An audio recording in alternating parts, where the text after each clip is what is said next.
Hey, bonjour et bienvenue à l'émission La Grande Virée. Nous sommes réunis aujourd'hui dans les jardins de la maison Félix-Leclerc afin de nous remémorer nos virées dans cette belle région de Vaudreuil-Soulanges. Et sans plus tarder, je vous présente l'équipe de La Grande Virée, mes chères collaboratrices, Isabelle, Rosalie, Alexandra et moi-même, Danilo. Et cette semaine, on part en virée à Pointe-Fortune. Jadis visité par les Amérindiens, les coureurs des bois, draveurs, cageux, constructeurs de barrages, vacanciers et agriculteurs, le village de Pointe-Fortune est riche en histoire. Bref, un endroit où la navigation est très importante. Et moi, là, à Pointe-Fortune, j'ai eu la chance d'être capitaine d'un jour, en tout cas, le temps d'un reportage au traversier de Pointe-Fortune.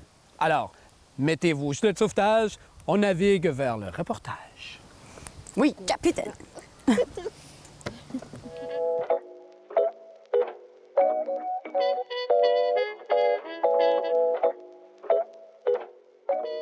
Ça m'intrigue vraiment de voir le traverser comme ça parce que ça date pas d'il y a 6 mois, là.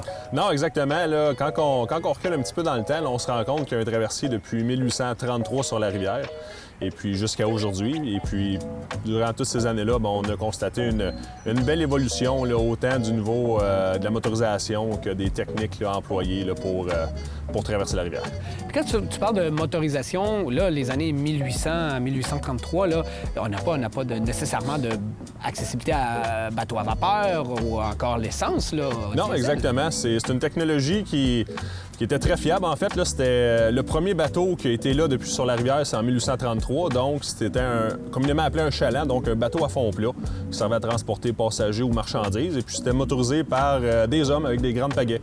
Fait qu'un peu comme dans les films qu'on voit, là, quand il y a des grosses traversées, là, c'était des gens assis un à côté de l'autre là, qui ramaient pour traverser les à peu près 600 pieds qu'il y a là, entre les deux rives. Et par la suite, quelle évolution ça a eu? Ah bien, on a eu des révolutions au cours des années là, avec l'histoire du Québec. Et puis en 1850, on a eu une amélioration de la motorisation. Donc, on a passé de la motorisation humaine à la motorisation animale. Donc, je fait en sorte que c'était des chevaux sur un carrousel qui tournait, qui propulsaient 2 grosses palettes à bois, un peu comme un steamboat, un bateau à vapeur, mais sans l'utilisation de charbon, uniquement par l'utilisation des chevaux vapeur purs et durs. Là. Donc, après les chevaux, on peut parler de la révolution industrielle. Est-ce qu'on va parler de bateaux à vapeur? Oui, exactement. La vapeur est arrivée sur le traversier ici en 1879. Donc, on a encore amélioré la motorisation. On a amélioré le temps également pour desservir là, entre les deux rives. Fait qu'on a suivi les révolutions. D'accord. Puis là, j'imagine qu'il y a eu plusieurs traversiers. Comment ça s'est passé? Est-ce que... Oui, bien en fait, il y a eu plusieurs propriétaires au fil des années. Ça se passait de marchand en marchand quand les hôtels ou quand les commerces se vendaient du côté de Carillon. Et puis même, il y a eu tellement de demandes qu'en 1924, il y a eu un deuxième traversier qui s'est créé. Donc, de 1924 à 1925, il y a eu une compétition entre 2 traversiers qui étaient peut-être 150 pieds un à côté de l'autre. L'histoire moderne, c'est bien que tu en parles parce que l'histoire moderne, si j'ai bien compris, pour toi, c'est une affaire familiale. Ça commence avec ton grand-père. Oui, exactement. Mon grand-père est passé d'agriculteur à propriétaire de traversier en 1974. Donc, a acheté le traversier en 1974 et puis jusqu'à aujourd'hui, là, ça reste dans la famille. Mon père et puis ma mère sont devenus propriétaires en 1996. Et puis présentement, on est en processus de transfert d'entreprise là, pour que je reprenne les rênes à mon tour là, de l'entreprise familiale. Alors, ça se passe de génération en génération. Vous êtes des passeurs. Exactement. Voilà. Mais pas rien que des passeurs, parce que quand même, il faut quand même des permis, il faut quand même être un capitaine, là, tout de même. Oui, exactement. J'ai ma formation de capitaine. J'ai mon brevet, en fait, là, communément appelé. Comme les membres de ma famille précédemment aussi. Et puis, on se tient à jour avec la réglementation de Transport Canada pour s'assurer du côté légal et sécuritaire des opérations.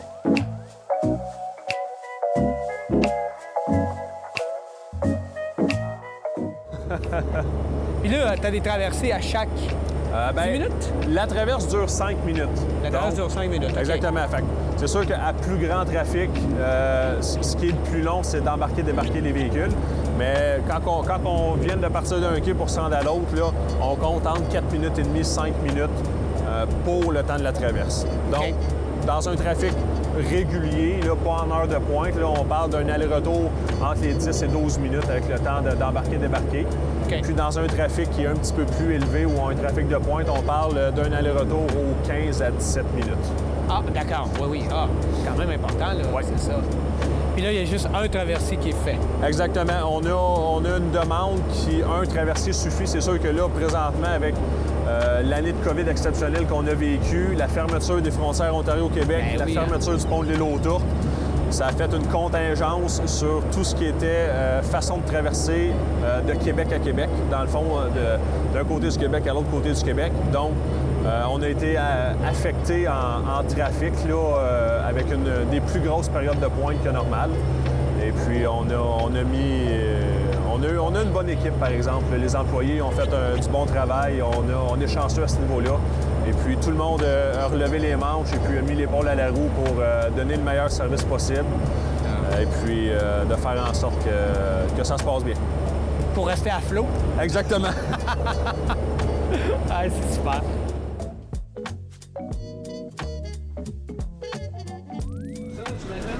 Oui, exactement. C'est sur pivot, donc on peut... Sur pivot comme ça, OK. Parfait. Ouais, là, je me sens cool. Je me sens comme Elvis dans un de ses films. Ah, comme. Et là, les commandes ici, ça commence à quoi? Là, je vois à bavard. Oui, exactement. Ça, c'est nos cadrans d'indication qui sont là. OK. Et puis, de ce côté-ci, on a les contrôles de gouvernail et les contrôles de porte.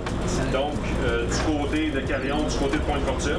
OK. Et puis, de ce côté-ci, on a les contrôles de motorisation. Donc, même chose, côté à votre droite, là, c'est côté de Carillon, côté à votre gauche, on parle de Pointe-Fortune. Wow! D'accord. Fait que là, t'as pas. Bon, évidemment, j'ai un auto, fait que j'ai tendance à appuyer sur le gaz, puis le Exactement. frein. Là, j'en ai pas ici, là. Non, C'est vraiment exactement. différent d'ici. Le gaz et le frein, mais c'est la même manette. Là. On sert, on a deux moteurs qui sont un en face de l'autre avec la OK. motorisation, les hélices. Donc, OK. quand on veut s'en aller d'un côté, bien, on pousse avec une hélice. OK. Quand on arrive pour freiner, bien, on embraye le deuxième moteur et puis on freine avec le moteur qui se trouve être juste en face. Donc, OK. on peut contrôler le bateau là, comme on veut là, avec de cette façon. Pierre-Luc, c'est un grand plaisir. Merci énormément. Ça nous démontre que l'histoire est importante d'un traversier comme ça, encore aujourd'hui, est tout à fait, donc, importante. Exactement. Merci à vous d'avoir pris le temps d'être venu et puis d'avoir pris le temps de découvrir un petit peu l'histoire du traversier.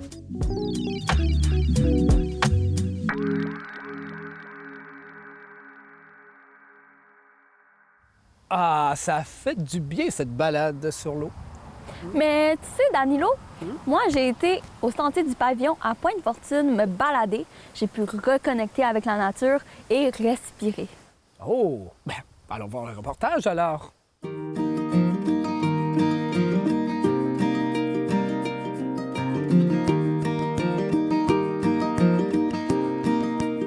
Je suis à Pointe-Fortune, au sentier du pavillon, et je vais rencontrer M. Filion qui va m'expliquer la biodiversité du sentier et les activités à faire.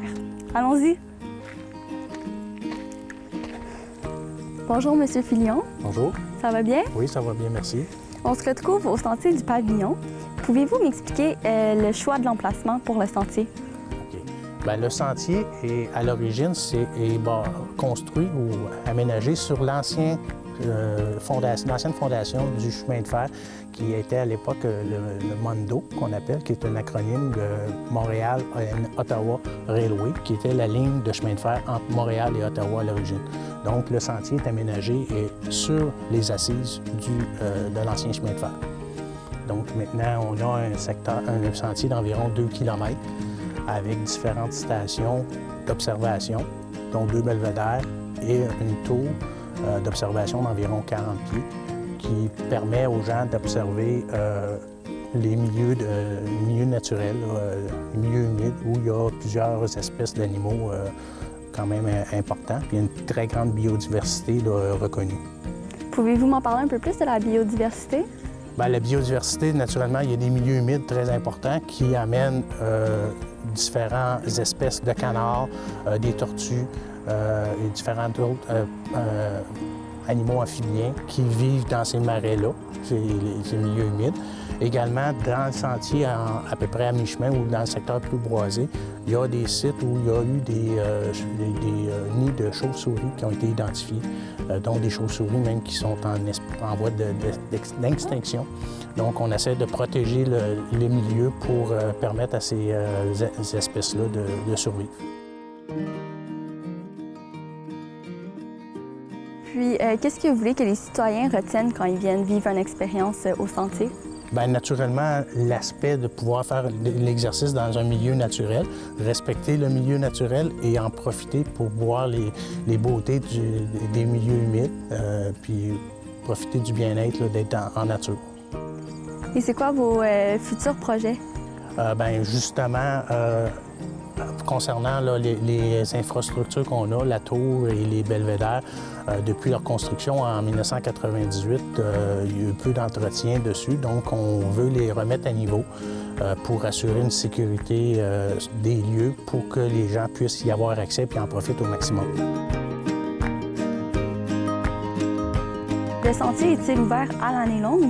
Oui, effectivement. Le sentier, c'est un accès libre. Il n'y a pas de frais. Les gens peuvent venir en se stationnant à l'entrée, juste où on se trouve, et ils peuvent accéder autant l'été que l'hiver. Les citoyens d'ailleurs, de Pointe-Fortune, plusieurs, et même d'ailleurs, viennent profiter du site pour marcher, que ce soit l'été ou l'hiver. Naturellement, l'hiver, bien, les gens doivent amener leur raquette ou, à l'occasion, peut-être marcher, mais c'est plus difficile. Comme l'hiver, il n'y a pas d'entretien en tant que tel du sentier. C'est uniquement les gens qui marchent à l'intérieur du sentier qui, font profiter ou entretiennent le sentier. C'est un sentier qui est linéaire, il n'y a pas de boucle ou quoi que ce soit. Les gens vont d'un bout à l'autre du sentier. Au bout complètement du sentier, il y a la tour d'observation que je vous ai parlé. Et ensuite, les gens peuvent revenir. Donc, c'est une petite activité qui se fait bien en famille, entre amis. Exactement. Le sentier est totalement plat, donc ça ne nécessite pas d'avoir une condition physique très forte là, ou d'être en très bonne forme. C'est sur le plat tout le long et il n'y a pas d'inconvénients à venir, même si on n'est pas un athlète. Bon, bien, on vous souhaite beaucoup de visiteurs cette année. Merci beaucoup. Merci. Tout le monde est bienvenu. Oui.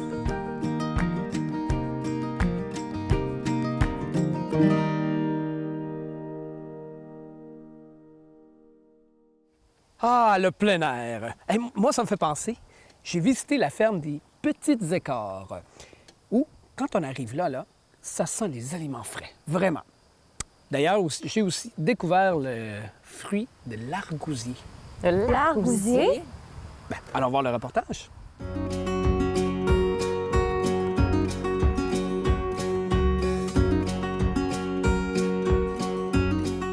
Nous sommes à la ferme Les Petits Écarts en compagnie d'Éric Bélanger. Salut Éric, c'est un plaisir.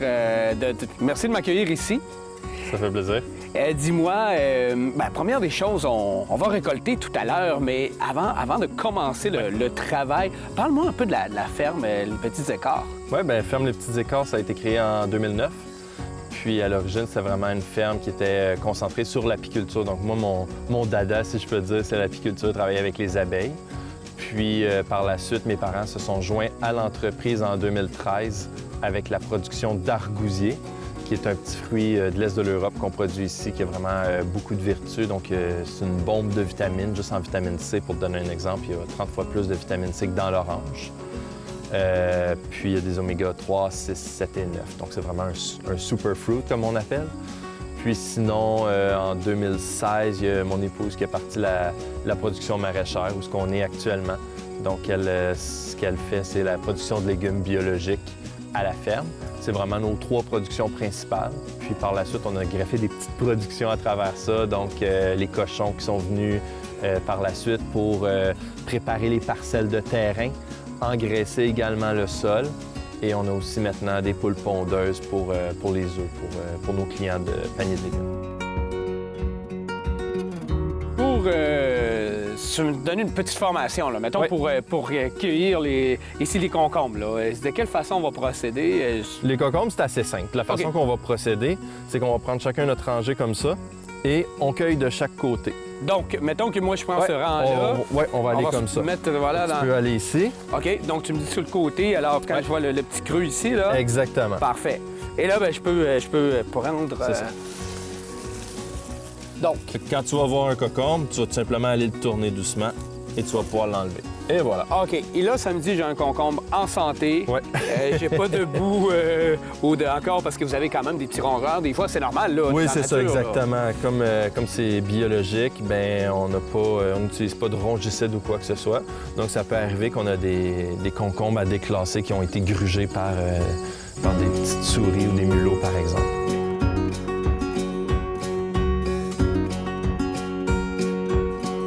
Quel a été l'élément déclencheur, votre élément déclencheur que vous avez dit, OK, on se lance dans cette aventure-là? Comme, par exemple, tu me disais, toi, ta formation, tu es vraiment apiculteur. Exactement. OK, mais qu'est-ce qui était l'élément déclencheur pour l'entreprise familiale? Eh bien, en fait, mon père était intéressé, il approchait de la retraite, puis il était intéressé OK. de faire de la production d'argousier à cause des bienfaits. Il avait entendu un reportage, les bienfaits de ce petit fruit-là. OK. Puis il s'était dit, ça serait le fun que je trouve une terre pour faire ça. Et à tout hasard, eh bien, presque à côté de chez nous, il a entendu parler de cette terre-ci qui était à vendre. Puis il a acheté la terre suite à ça. Et donc, moi, j'ai dit, hey, ça serait intéressant que je fasse quelque chose sur la terre également. Juste un travail d'été sans plus, c'est quelque chose de simple. Comme ça, je pourrais continuer mes études que j'étudiais en informatique à ce moment-là. OK, ah oui, donc tu as fait un switch par la suite. Ouais. Tu as été corrompu. C'est ça, oui. Positivement, mais oui. Positivement, tout à Ben fait. oui, c'est ça. Puis, quand j'ai vu... j'ai lu un peu sur différentes productions et quand j'ai vu l'apiculture, j'ai dit, hey, ça serait super intéressant. Donc, je me suis informé un peu à ce sujet-là. Et j'ai eu littéralement la piqûre, là, comme on dit. Là. Oui. Donc, j'ai eu la piqûre. J'ai dit, OK, je vais regarder pour une formation un peu plus élaborée. Puis, j'ai vu qu'il y avait cette formation-là au Collège d'Alma qui dure 1 an. OK. Puis, donc, je suis allé étudier là-bas pour vraiment sur l'apiculture 1 an de temps. Je suis revenu, j'ai dit non, je retourne pas en informatique, je me lance vraiment à temps plein là-dedans. Là, t'as été... Oui, c'est ça. Puis, comme tu peux voir, là, c'est vraiment été comme hiver maintenant que ça prend du temps. Là. Ça a pris ton temps. Oui, bien comme il faut.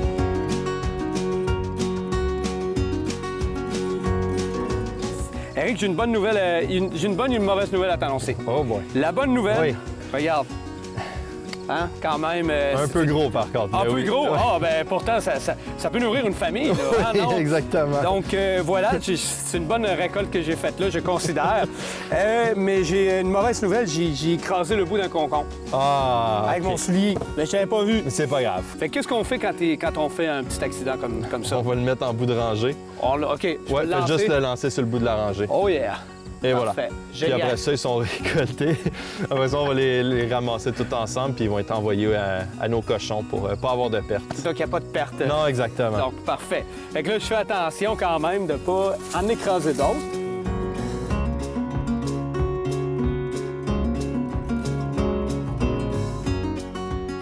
Hey, moi, j'adore faire ça. C'est vraiment cool. Oui.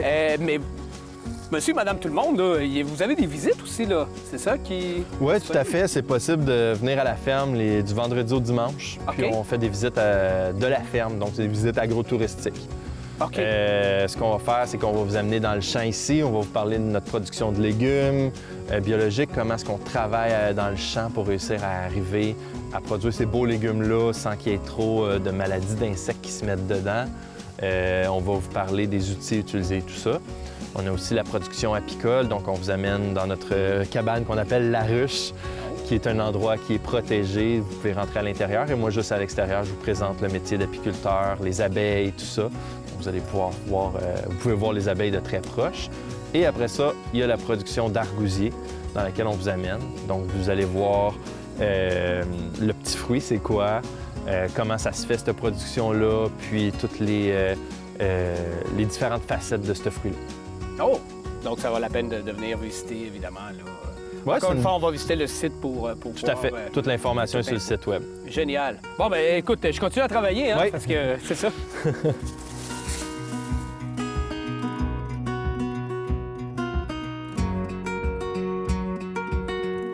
je vais dire que qu'est-ce qui m'a frappé en arrivant, il y a une odeur.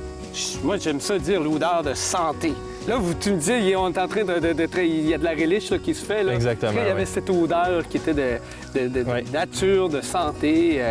Donc, ça me fait un grand plaisir de venir ici. Ça fait plaisir. de retrouver, voilà, à pas trop écraser tes concombres et essayer... C'est des choses qui arrivent.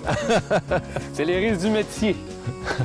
Éric Bélanger, c'est un plaisir. Merci beaucoup. Puis on se dit à la prochaine. Ça fait plaisir. Merci beaucoup.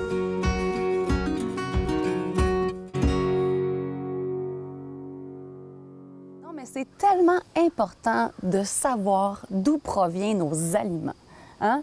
De connaître l'origine puis d'aller à la rencontre des agriculteurs. Oui, c'est vrai.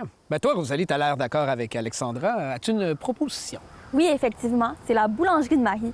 J'ai pu y faire une activité que j'aime beaucoup, beaucoup, la cuisine. J'ai appris à faire des tartes et j'ai même pu y goûter. C'était tellement délicieux. Ah oui, tu t'es mis les mains à la pâte. Oui, Ben, allons voir le reportage alors.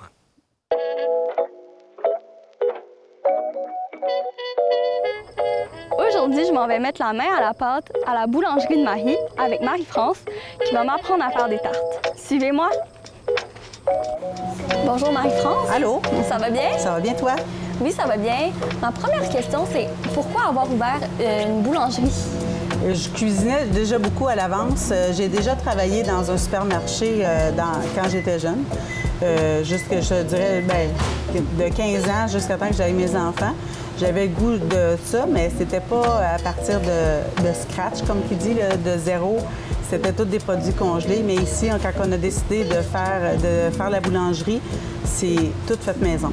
Tout est comme là, ici. A à Z, ouais, là. comme ça, ici, c'est des fraises puis de la rhubarbe qu'on a préparées dans la grosse marmite. On prépare nos tartes, fraises et rhubarbe. C'est la grosse production. J'ai commencé dans la maison à en faire. Puis là, mes connaissances, mes amis en voulaient. Là, ça a pris de l'ampleur. Là, on s'est dit, il faut faire quelque chose. On part ou on part pas. Puis on a décidé d'emboîter le pas puis d'y aller. Peux-tu m'apprendre à faire les tops? Oui, bien, Elisabeth, elle va te montrer ça. Faire un fond comme ça. Puis on va essayer de faire un petit dessin. Là. Faire juste un trou, pas trop gros. Des lignes. Peu importe le nom, ça dérange. OK. Fait que là, dans le fond, je fais le trou au milieu. Comme ça, je sais pas.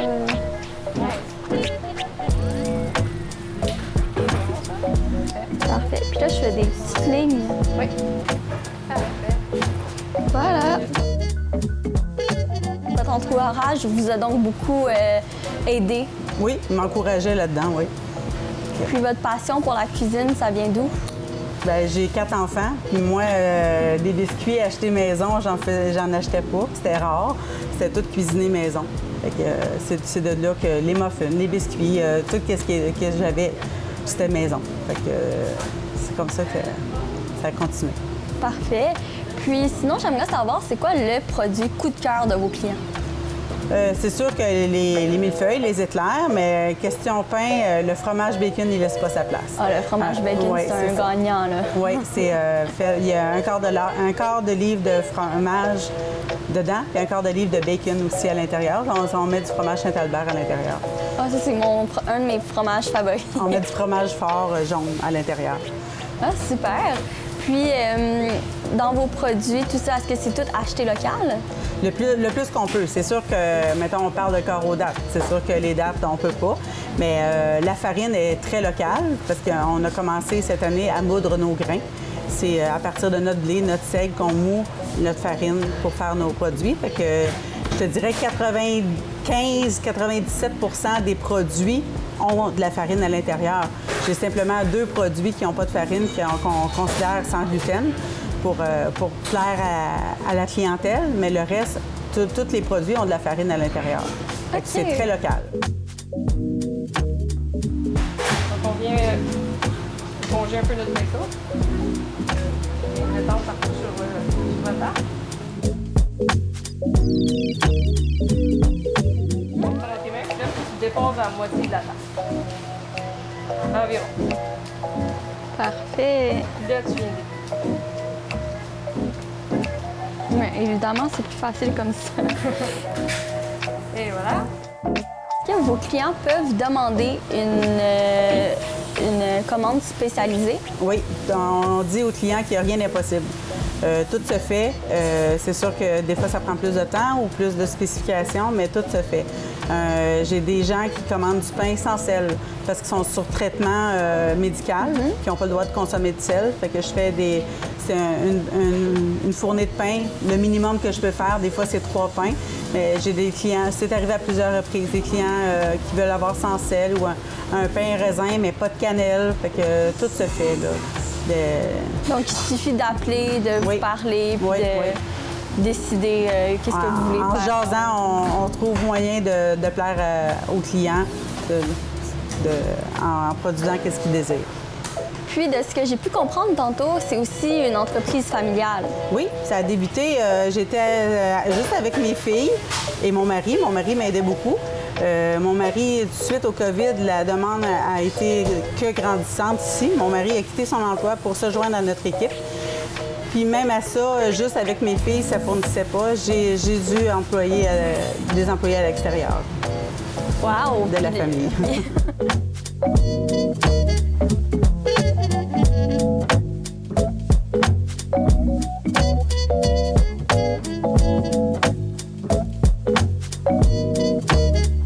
Nous, un coup qui sont toutes faites, comme ça, on les gèle, puis après ça, on les fait cuire au fur et à mesure qu'on en a besoin. Ça nous permet d'avoir des produits plus frais souvent. Puis la COVID vous a, dans le fond, quand même aidé un peu à attirer plus de clientèle? Oui, bien, tout le monde voulait encourager local. Tout le monde aimait mieux venir dans des petites entreprises qu'aller dans les grandes surfaces. Fait que moi, depuis le COVID, ça l'a juste augmenté. Fait qu'on essaie de répondre à la demande.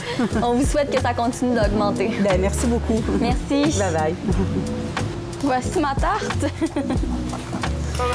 Merci.